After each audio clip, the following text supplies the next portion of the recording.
Hello friends, just think about it.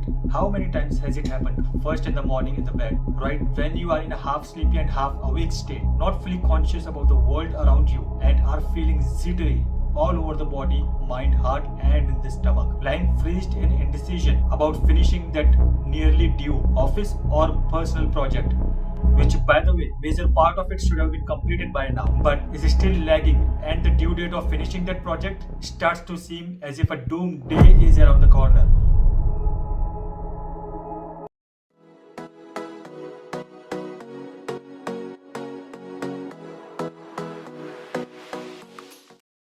And how many times did you feel embarrassed in the class in front of your teachers and friends because you failed to meet the due date to submit your assignment, or maybe you flunked the exam? Why in college, despite having the best of ideas for your project and with full will and dedication, you still couldn't complete on time and thought, wish I was allowed a bit more time, I would have completed it with excellence and more perfection and would have secured a top rank in the competition.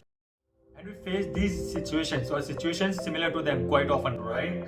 Like always, quite frequently, we fall short of deadlines and skip due dates. It's quite common, nothing wrong in it, right? You think next time you will pick up on time and will get back on with your life, right? Wrong. According to a researcher on the study of procrastination and professor of psychology at DePaul University in Chicago, Dr. Joseph Ferrari's research suggests about 20% of adults are chronic procrastinators. But just because it's common doesn't mean it's any less harmful. And another in a private survey was conducted on 2,219 participants on procrastination. What came out as a result? Staggering 88% of this workforce procrastinate, and 80% of salaried workers procrastinate between 1 to 4 hours a day, while entrepreneurs who procrastinate about the same 1 to 4 hours were 76%, whereas 58.6% of students procrastinate about the same amount. You see, over time such behavioral reflection of putting off tasks until the last mile is like walking a tightrope with no safety net. It's a risky balancing act, and normalizing such behavior is like flirting with danger. You may be tempted to make peace with difficult tasks now by putting off, but the habit of postponing tasks and accumulating it over time will be like waiting for a spark to kiss the naked castle in stock. It's not definite when the consequence of putting off a task will turn its ugly face, but what's definite is it will for sure. Don't worry, you are not alone. Like you, I've also been in such situations in the past and tried to find out why it happens the way it happens, why we procrastinate to the point of self-sabotaging. We'll talk about it in this video, so make sure you stick till the end. We will learn how to hijack few brain systems which make us productive and give us energy and motivation. And if you follow these steps presented in this video, not only will you be able to conquer procrastination, but also you will become a productivity wizard and a finisher extraordinaire. The stuff of legends. Your friends and family will marvel at your newfound ability to actually get things done, and you will finally have time to pursue your true passion, and that is.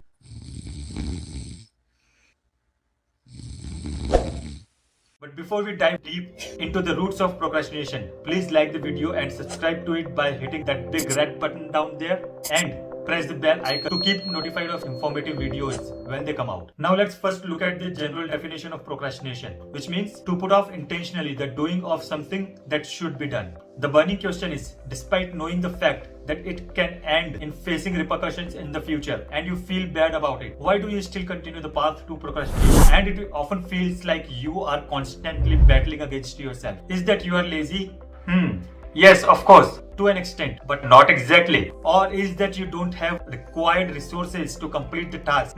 Could be the reason, but not fully true.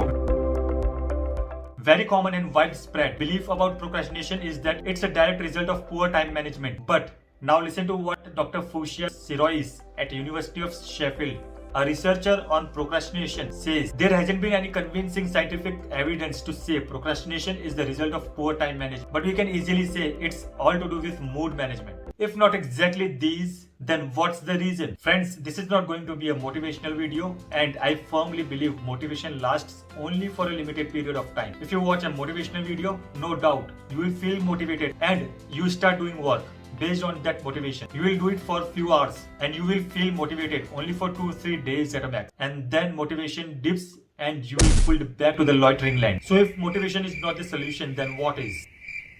There are broadly two types of procrastinator, passive procrastinator and active procrastinator. Let's first understand who are the passive procrastinators. We know who they are: lazy, slacker or avoider.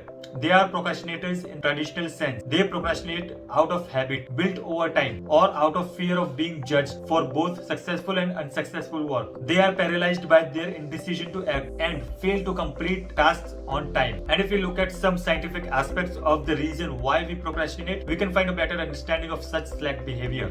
At a first glance, what looks like the culprit here is our brain as a whole, but it's the battle between its parts like the limbic system and the prefrontal cortex. The limbic system is a set of brain structures that has a pleasure center, while the prefrontal cortex controls planning and decision making. The prefrontal cortex is less developed and thus is weaker. So oftentimes the limbic system wins out, leading to procrastination. What? Hard to understand? You can check my another video here or in the end screen after this video. I have talked about the limbic brain system, importantly about the part amygdala, and how its responses help in creating a good marketing campaigns of the companies that you know, and how it also contributes to procrastination. But for now, to simply understand, imagine a rider on a horse, where the horse represents our limbic brain, which is responsible for our primal desires and emotional responses, including the experience of pleasure. The rider, on the other hand, represents our prefrontal cortex, which is responsible for our ability to plan, reason, and implement self-control. Just like a rider on a horse needs to strike a balance between giving the horse freedom to run and controlling its movements, our prefrontal cortex must balance our desire and pleasure with our ability to plan and control our behavior. Just like a rider on a horse needs to strike a balance between giving the horse freedom to run and controlling its movements, our prefrontal cortex must balance our desire for pleasure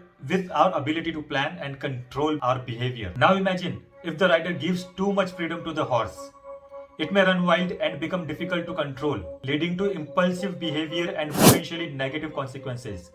On the other hand, if the rider is too controlling, the horse may become resentful and uncooperative, hindering progress and potentially leading to frustration. In the same way, our limbic brain can drive us towards pleasurable experiences.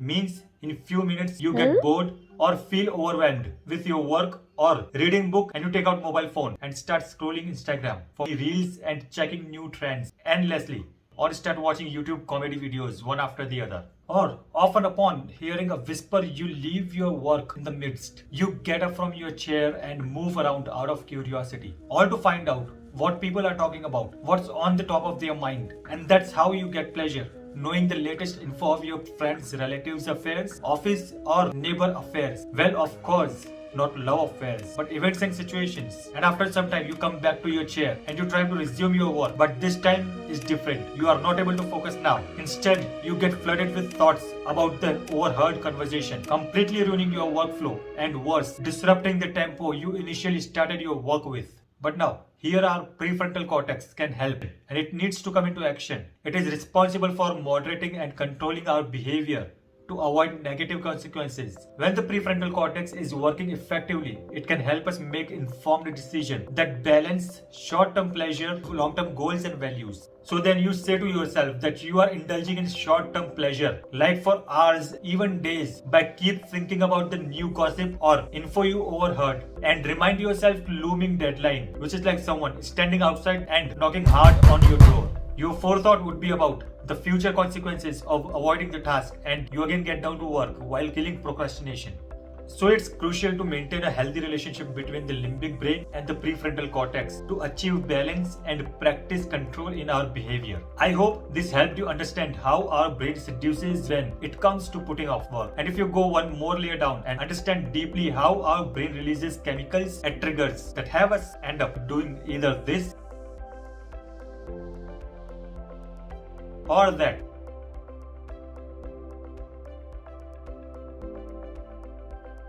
These brain chemicals affect our emotions and therefore drive our actions, allowing us to have that coveted self-regulated behavior. If we really dig deep into how our brain chemicals work,